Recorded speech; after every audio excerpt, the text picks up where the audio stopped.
Namaste everyone. Welcome to Prepare with Lakshmi.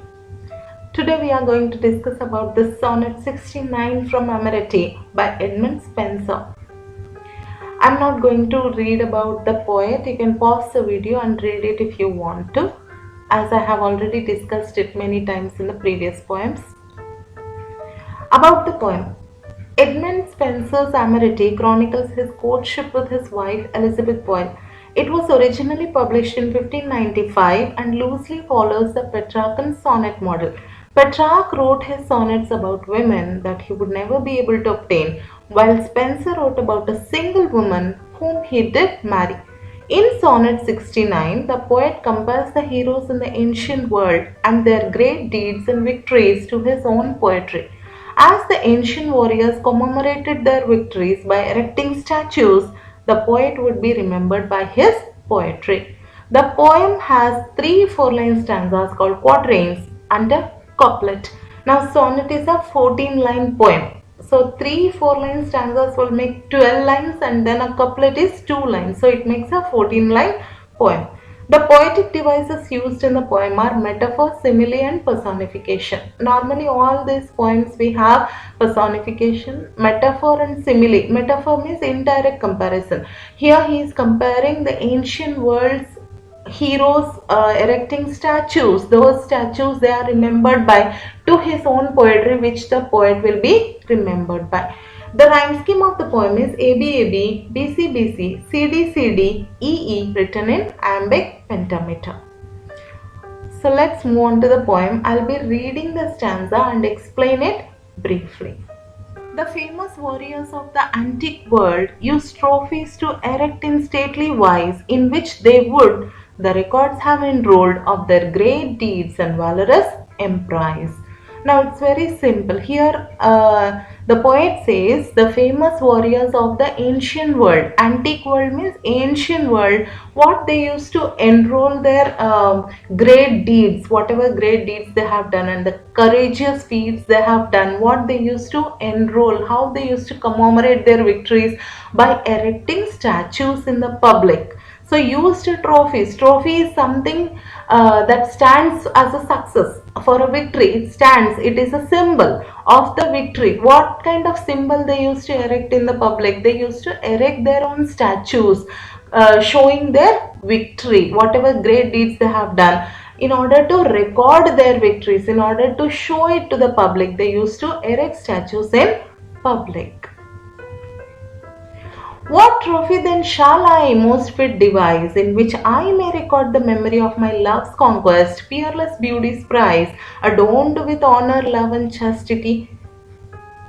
So, in the second stanza, the poet is asking, how should I show my love? How should I record what success the poet had? He had love's conquest, means he had success, he had a triumph, victory over the love, and he got his love of his life. So he is saying, how should I record my memory of my love's conquest? How did I be succeeded in my love? How should I record it? He is asking, what trophy then shall I fit to devise? Means what kind of trophy should I plan to commemorate my success? What is his success? The memory of my love's conquest. Means he wants to record how he succeeded in his love, and he wants to praise the beauty of his love, beloved. That is peerless beauty's prize. Peerless means uncompatible, unequal, okay, unrivaled.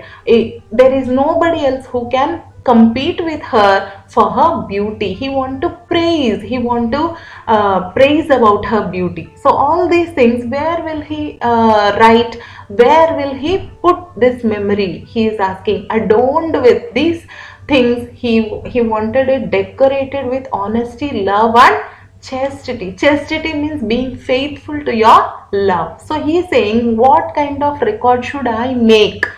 Okay, so it's very simple. And even this verse vowed to eternity shall be thereof immortal monument, and tell her praise to all posterity that may admire such world's rare wonderment. The happy purchase of my glorious spoil, gotten at last with labor and long toil. Now, so if he's saying even this verse means these words, this poem, vow to eternity. This poem is going to stay forever. Now there is also one poem called Not Marble Nor Gilded Monuments by William Shakespeare. It also talks about the poetry being eternal. It means there is no death for the poetry, whereas statues also can break down and they can be fallen to dust. But the poetry stands to eternity. There is no death for the poem. So he is saying even this verse means words. This poem, vow to eternity means vowed means what, taken promise that it is going to stay for eternity, shall be thereof immortal monument. Immortal means there is no death for it. Monument here means he is saying it is like a monument, it is going to stay forever. And tell her praise to all posterity.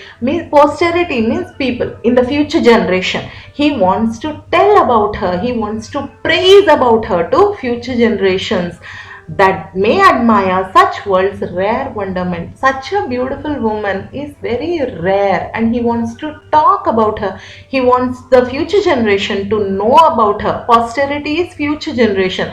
So in his poetry, he is making her beauty, her eternal. There is no death for her because he is taking a vow to make it eternal. To this poem is going to last forever. The happy purchase of my glorious spoil, gotten at last with labor and long toil. He's saying, I have written this poem, this verse, having lot of labor, a lot of work has gone into it, and a long toil. He has worked very hard to make this poem. The happy purchase of my glorious spoil.